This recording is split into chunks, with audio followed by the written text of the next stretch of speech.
Welcome to the International Rugby Board's Touch Judge programme, which supplements the Level 1 and Level 2 Touch Judge training courses.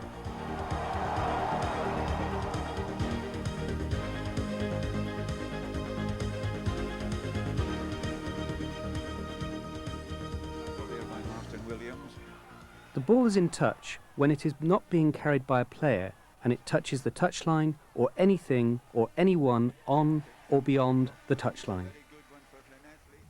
The ball is in touch when a player carrying it touches the touchline or the ground beyond the touchline. If a player is tackled so that the player or the ball touches the touchline or the ground beyond, the ball is in touch. If the ball crosses the touchline or touching goal line in the air and is caught by a player who has both feet in the playing area, the ball is not in touch or touching goal. If a player jumps and plays the ball, both feet must land in the playing area, otherwise the ball is in touch. The ball is deemed to be in touch if a player who is in touch catches the ball even if it has not crossed the touchline. A player in touch may kick or knock the ball, but not hold it, provided it has not crossed the plane of the touchline. The plane of the touchline is the vertical space rising immediately above the touchline. In the case when a player catches the ball from an opponent's kick while having 1 foot in the field of play and 1 foot in touch, the receiver is already in touch at the point of the catch, but is not responsible for taking the ball into touch, and so that player's team receives the throw-in. Remember, the ball is in touch when it is not being carried by a player and it touches the touchline or anything or anyone on or beyond the touchline.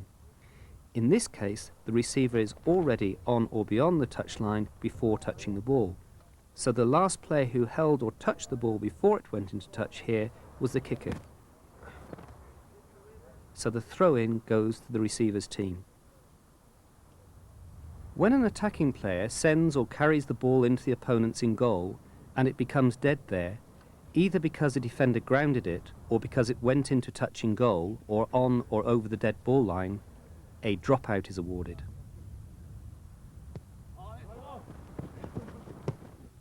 At a kickoff, if the ball is kicked into the opponent's in goal without having touched or been touched by a player and a defending player grounds it there or makes it dead without delay, the defending team has two choices. Either to have a scrum formed at the centre with the defending team throwing in the ball, or to have the other team kick off again. If an attacking team kicks the ball through their opponent's in goal into touching goal or on or over the dead ball line, except by an unsuccessful kick at goal or an attempted drop goal, the defending team has two choices. Either to take a dropout or to have a scrum at the place where the ball was kicked with the defending team throwing in the ball. If a defending player threw or took the ball into the in goal and the defending player takes or kicks the ball into touching goal, play is restarted with a 5-metre scrum with the attacking team throwing in the ball, the position of the scrum being set 5 metres in from the touchline. If the ball was taken or kicked over the dead ball line, the position of the 5-metre scrum is opposite where the ball crossed the dead ball line. If an attacking player is in touch or touching goal, the player can score a try by grounding the ball in the opponent's in goal, provided the player is not carrying the ball. Similarly, a defender who is in touch or touching goal can make a touchdown. When the ball or a player carrying it touches the corner post, the touching goal line or the dead ball line, or touches anything or anyone beyond those lines, the ball becomes dead. If an attacking player carrying the ball touches the corner post on the way into in goal, it is treated as touching goal and a dropout is awarded to the defending team. If an attacking player takes the ball into in goal and touches the touching goal line or the dead ball line, a dropout is awarded to the defending team. If the ball is kicked by an attacker and it hits the corner post, it is treated as if the kick went into touching goal. If a defending player runs toward that player's goal line and touches the corner post, it is treated as touching goal and a 5-metre scrum is awarded 5 metres in from the touchline, with the attacking team throwing in. When an attacker carries the ball into in goal and a defender drives the ball carrier across the dead ball line, a dropout is awarded to the defending side. When a defender carries the ball into in goal over the dead ball line, a 5-metre scrum is awarded in line with where the ball crossed the dead ball line, with the attacking side throwing in the ball. Finally, on the definitions relating to touch and touching goal, if a player carrying the ball touches a flag but not the corner post, play continues. The flag is not considered to be part of the corner post.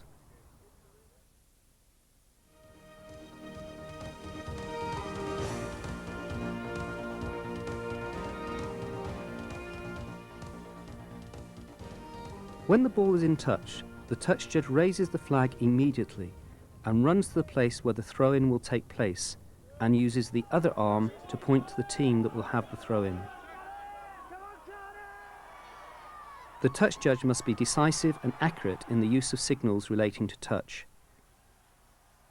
If a quick throw-in is taken legally, the flag is then put down.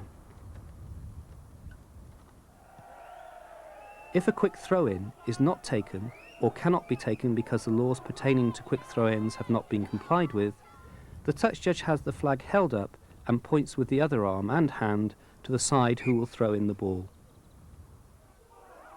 As the player who is going to throw the ball in approaches the line of touch, the touch judge makes a mark at the line of touch on the touchline. The touch judge then moves back approximately 1 metre from the touchline. After the ball's been thrown in, the touch judge lowers the flag and the pointing arm, except in the following situations. When the player throwing in puts any part of either foot into the field of play, the touch judge keeps the flag up. When the team not entitled to throw the ball in has done so, the touch judge keeps the flag up. When at a quick throw-in, the ball that went straight into touch is replaced by another ball, or after it went into touch it has been touched by anyone except the player who takes the throw-in, the touch judge keeps the flag up.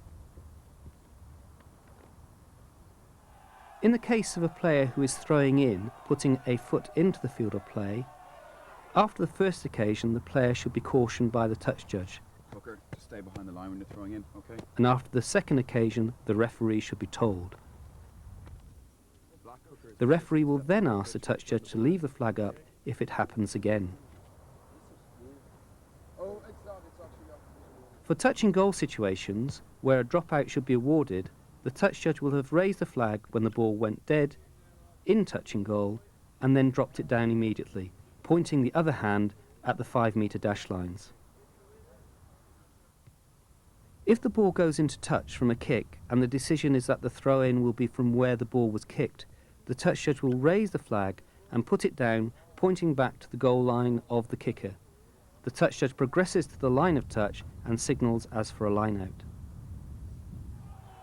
The touch judges are also required to signal a successful penalty kick at goal or a conversion kick, confirming the decision between them before raising the flags.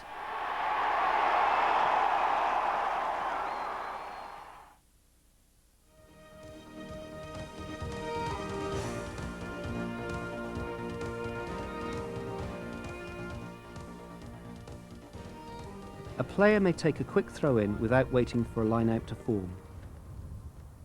For a quick throw-in, the player may be anywhere outside the field of play, between the place where the ball went into touch and the player's own goal line. When a defending player gets the ball inside the 22, or in that player's own in goal, and kicks to touch, the throw-in is taken where the ball went into touch.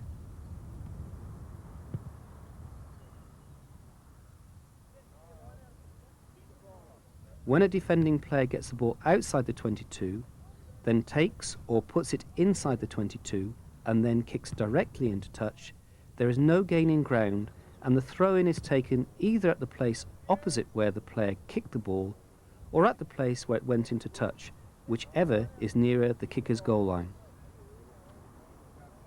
With the exception of a penalty kick, when a player anywhere in the playing area is outside that player's own 22 and kicks directly into touch, there is no gain in ground and the throw-in is taken either at the place opposite where the player kicked the ball or at the place where it went into touch, whichever is nearer the kicker's goal line.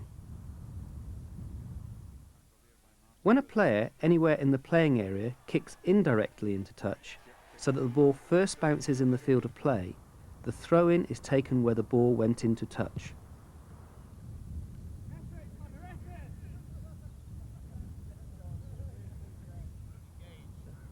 Unlike with a penalty kick, with a free kick outside the kicker's 22, if the ball goes directly into touch, there is no gain in ground and the throw-in is taken either in line with where the ball was kicked or where it went into touch, whichever is nearer the kicker's goal line.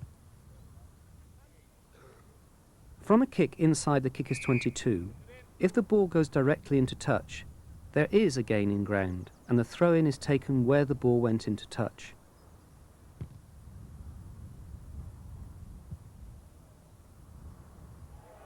With a penalty kick, when a player kicks to touch from anywhere in the playing area, the throw-in is taken where the ball went into touch.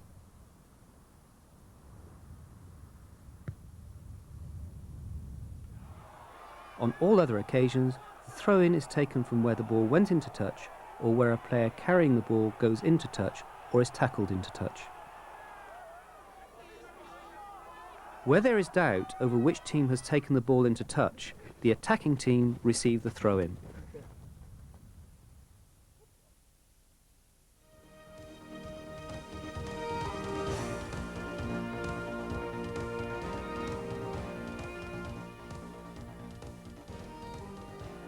In situations close to the goal line, it is important that the touch judge is positioned so as to have a clear view of the touchline.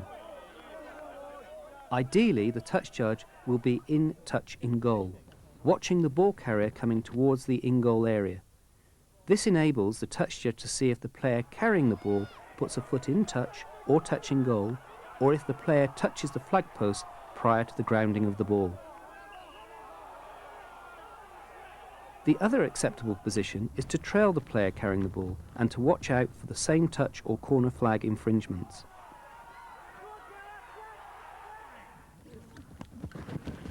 Running alongside the ball carrier is not recommended, as it is difficult to see marginal decisions and there is a tendency to be distracted by looking at the ball and not the feet of the ball carrier.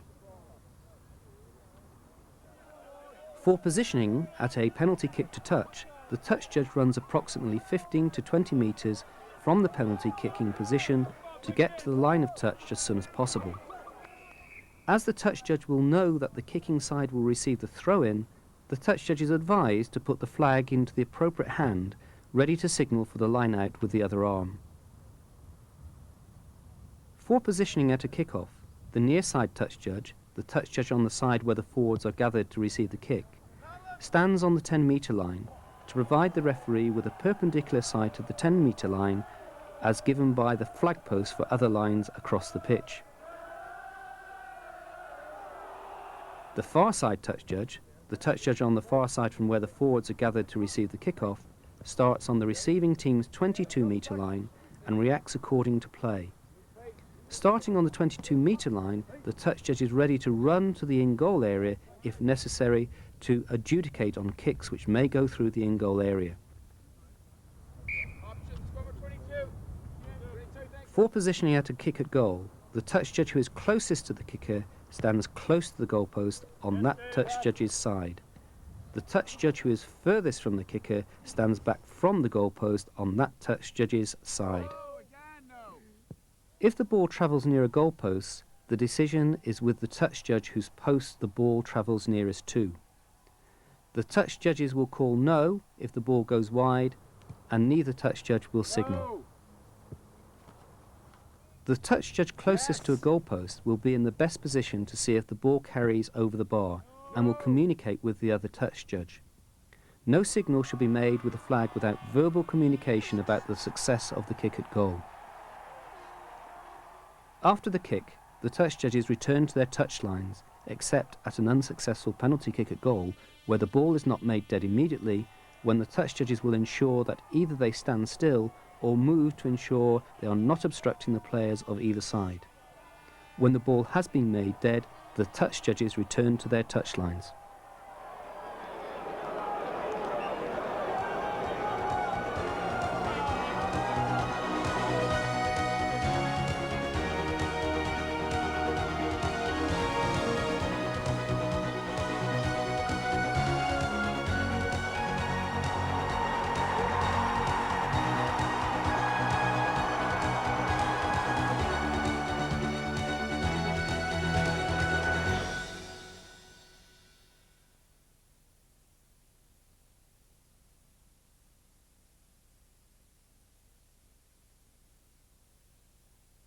Welcome to Level 2 and your role in the signalling of foul play. If you see foul play, you should signal by pointing the flag across the pitch parallel to the ground. You should continue with your other duties until the next stoppage in play. When observing the following clips, you should consider what you would say to the referee. Remember, the referee will need to know who, did what, and the recommended sanction if it's requested.